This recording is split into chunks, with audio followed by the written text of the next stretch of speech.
Hello everybody, in this video, I'm going to share with you a technique that you can use to remember English vocabulary. And the reason that I recommend this technique is that it's pretty effective. I actually did a small experiment. I created 2 lists of words that I didn't know, and I just tried to memorize the words in each list. I did not use any technique to memorize the first list. It was just pure repetition. But for the second list, I used the technique that you're about to learn. The next day, I tried to recall the meanings of the words in both lists. For the first list, I was able to recall only 12%. But for the second list, I recalled as much as 50%. This is pretty impressive considering the fact that I spent only 1 minute memorizing each word. So let me explain the technique, and at the end of this video, I will give you a link to an exercise that you can do to practice this technique. So let's say we want to remember the word adroit, which means clever or skillful at something, really good at something. The first thing we need to do is to come up with another word that sounds similar to this word. And that word must refer to something that we can visualize, something that we can see in our mind. So for this word, the substitute word could be the word android, which means a robot, right? Adroit and android sound pretty close to each other. We could also use the phrase a drawing. That sounds similar as well. Adroit, a drawing.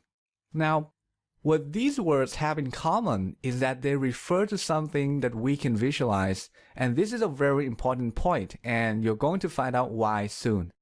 So we have 2 options here, but let's use the word android as the substitute word. Now visualize an android, a robot that looks like a human. Next, we have to associate this image to the meaning of the word that we want to remember. And again, the meaning is skillful at something. That's the meaning. So perhaps we can imagine the android doing something that requires a lot of skill. Maybe you can imagine the android playing the guitar on stage. Maybe there's a competition going on and we can imagine other guitarists come up on stage and try to compete with the android.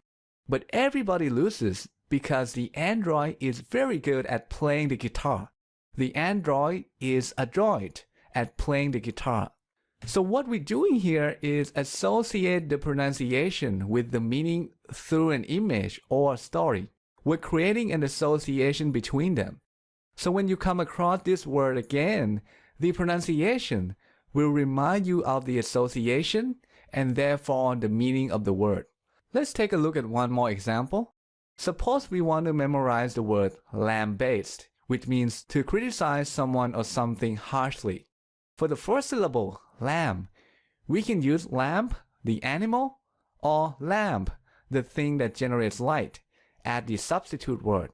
Now for the second syllable, bass, we can use bass, the musical instrument.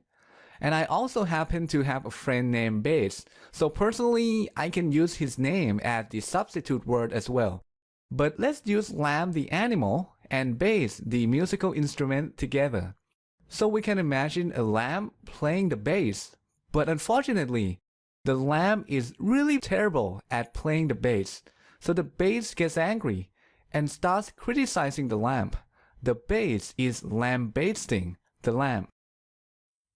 Okay, that's it. I hope you find this video useful. And I have an exercise for you if you want to practice this technique. Just click here to go to the exercise. Now, unfortunately, this technique doesn't work if you don't know the pronunciation of the word that you want to remember. So if that is the case, you need to use another method which is beyond the scope of this video. If you want to learn about it, click here to go read about it.